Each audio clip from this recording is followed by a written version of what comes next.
You say 20 million, that's a lot of resources. We invest those dollars and we spend 5% of them every year back out into the community. And the whole theory is when unknown things arise, and let's be honest, 2020, unknown things have arisen, that you have resources to respond quickly no matter what the need is.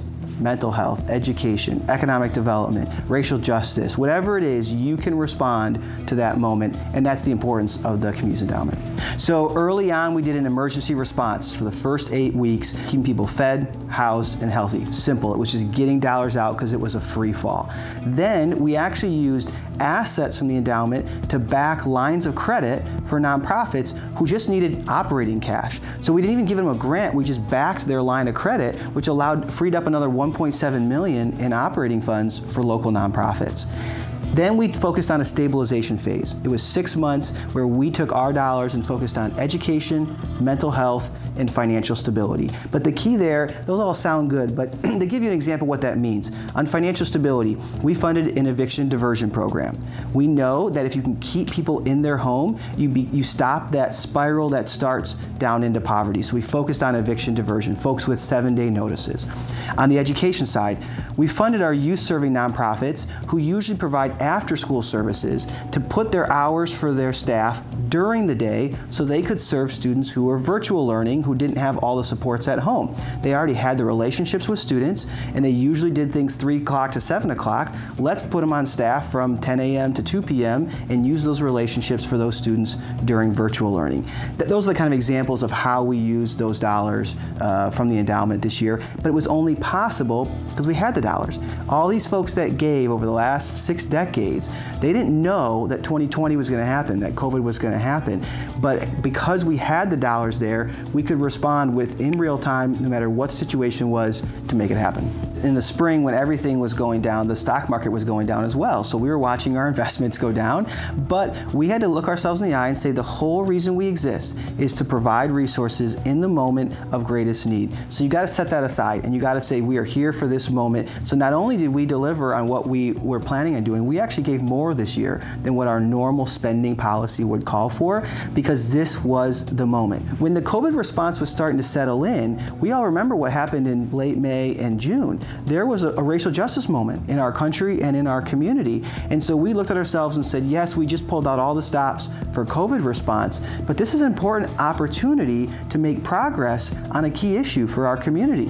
So we dug deep again, allocated $100,000 specifically towards organizations furthering racial equity, racial justice in our community, because we knew there was an opportunity there. People were tuning in, they were listening, they were participating in webinars, they were reading things, they were going to trainings.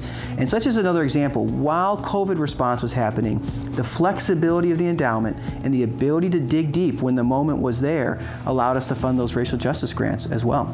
That's why our mission statement says to seek to ensure that our community thrives today, tomorrow, and forever. We're not just focused on today, not even just tomorrow. We are actually focused on decades in the future when we don't know what's going to happen. I spent 10 years here saying that we were preparing for an unknown future, and everyone says, yeah.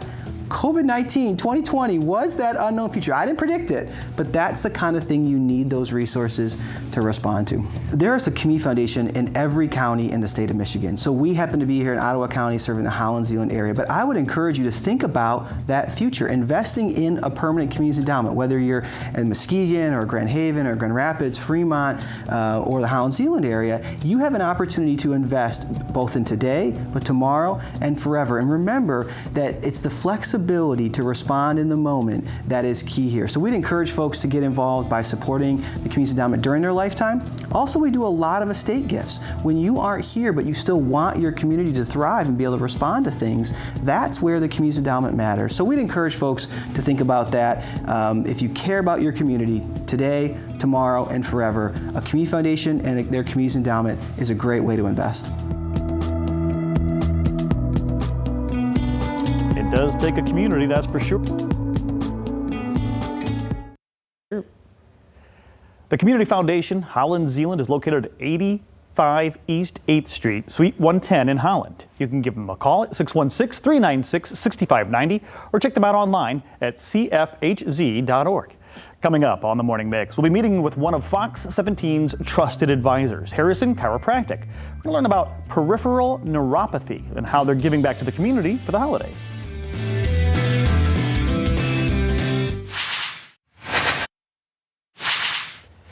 Welcome back. In today's Trusted Advisor segment, we're visiting Harrison Chiropractic to learn more about peripheral neuropathy. So what exactly that is and how do you treat it? Take a look at this. Maybe this holiday season, it's your time to finally feel up to par, to sit around with a smile on your face, pain-free, and get rid of the things as far as your back and your neck that are really bothering you. Yeah, this is the season that you're going to get your back straight, or your neck, or whatever else is hurting you, and that's why we're at Harrison Chiropractic to learn more. We're going to learn more about neuropathy today. It's a big word. We'll break it down for you, plus tell you about how they're giving back to the community with Toys for Tots. Well, as we mentioned, there's that really big term, peripheral neuropathy, and that's something you're very familiar with here. So what exactly is that? Peripheral neuropathy is a disease that affects 24 million Americans in the United States. And it's a disease that attacks the nerves, and the nerves die basically because of lack of blood supply.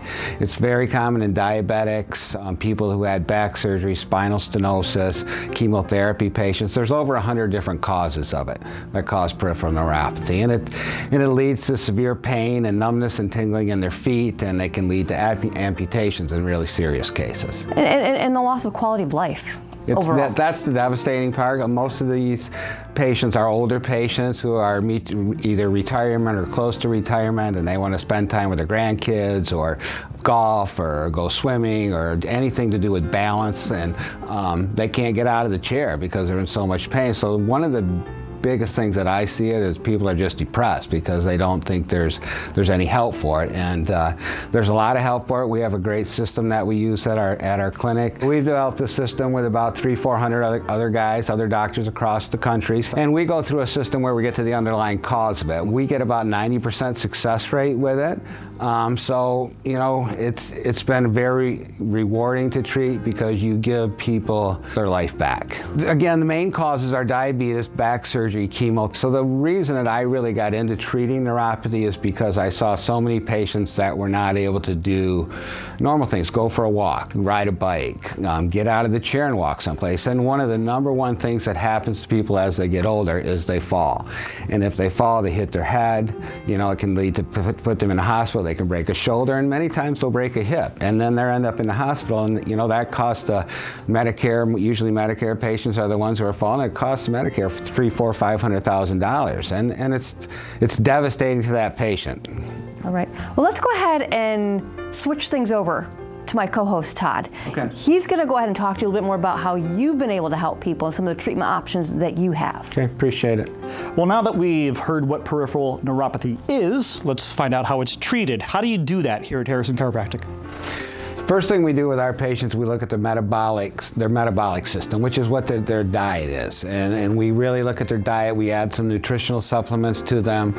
They communicate with us every day by text or by email during the course of the first 90 days of treatment. They come here once a week to get some treatments done here in the clinic that we do, some different therapies, different lasers and vibration plates and some other modalities that we use. At home, they're doing some things that we got from the Cancer Institute of America, a little thing called the Rebuilder. I use this for diagnostic uses too, which I'm going to use on you in just a minute. Okay. But they also use this as a treatment. There's some infrared lights, there's some vibration plates, and sometimes it's adjustments and massage. So there's several things that they do during that 90 days that they're coming in once a week.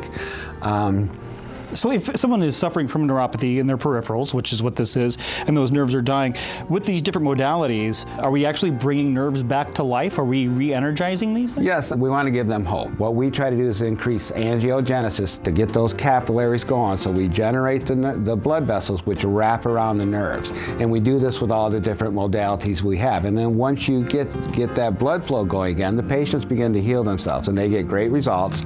You know, and the other thing that was key to me, like I said earlier, is getting their balance back, because a lot of older people that are 60 and older, they start to lose their balance and then they fall, and that's how they really hurt themselves. Excellent. So you really are re-energizing, you're revitalizing those capillaries to get as you say, the patients heal themselves. The body's a wondrous thing. Yeah, the body heals itself. Now, you got these mittens here. I'm assuming these aren't your winter mittens that you wear outside. No, these are a little diagnostic tool I use. When the patients come in, we'll sit down knee to knee like I am with you, and we'll talk to them to see what's going on with them, how it's affecting their quality of life. And then we run through what we call our 16-point examination procedure. There's different things with hot and cold and some other things. Then I hook them up to this little rebuilder, which I'm going to do to you. Okay, what does the rebuilder do? The rebuilder's got a 9-volt battery in here, okay, and it's going to be diagnostic. I'm going to touch your hands and you're going to feel this. So it's a good thing if I feel this? It's a good thing if you feel it. When I touch their feet and go out and through my examination, a lot of times they won't feel that. So we're going to find out how far those nerves have died. Okay, so usually I'll go like this and I'll touch their hands. So what should I expect here? Well, a little poke, you might, just a gentle one. I'll be nice to you, I promise. My daughter. You know, can you feel that? Oh, hey. Yeah, so just feel that little poke? Yeah. When I do that to patients, they can't feel that. It's like a little almost tap. like an electric jackhammer like saying, little, hey, wake up, wake up, wake up. Yeah, now you'd be surprised. And when we do this on patients, and especially when their spouse is with them, we like their spouse to come along, they don't feel that. And that's, so we determine how much sensory loss they have. We have a formula we go through and we figure out if they're 30% sensory loss or 40 or 50. Okay. And then after that 90 days of going through treatment with us, coming here once a week and doing what we want them to do at home, we redo the exam again. And then I can tell them, based on the results that they've achieved and how much better they've gotten, how often they have to continue to do the treatments at home. So we have really good patient compliance because our program works. Well, if you're looking for that type of result in your life, you can come see Harrison Chiropractic, give them a call, or check them out on the website. Really quickly though, you guys are not only helping people that come into your office, you're helping people in the community too, because you've partnered with Toys for Tots, right, this year? Yeah, this year we thought, you know what, 2020 has been one of those years we want to put in the mirror in the back. So we've decided that we're going to try to do 20 to 30 of these neuropathy exams before Christmas. And if a patient wants to come in and they want to bring a Toys for Tots for us, they can. They're not obligated to. We'll sit down knee to knee with them and go through our program and see if we can help them. But that is something our staff and my staff and I are pushing. We want to be the biggest drop-off site in Grand Rapids if we can. We want to fill the place with toys. That's a great goal to have. Harrison Chiropractic helping with Toys for Tots. So it may be more than you think. It's not just coming in for an adjustment. As you heard, it's something with your metabolism, with your diet. It's something to do with so many different levels of how they can help you at Harrison Chiropractic. So whether it's low back pain, your neck pain, whether it's peripheral neuropathy, boy, that is a big word to say. Whether it's peripheral neuropathy, all of it can be handled and treated right here at Harrison Chiropractic. Thank you, Doctor. I appreciate you coming in. Thank you. Harrison Chiropractic is located at 2870 East Beltline Avenue Northeast in Grand Rapids. Just give them a call, 616-363-0902, or check them out at harrisonchiro.com.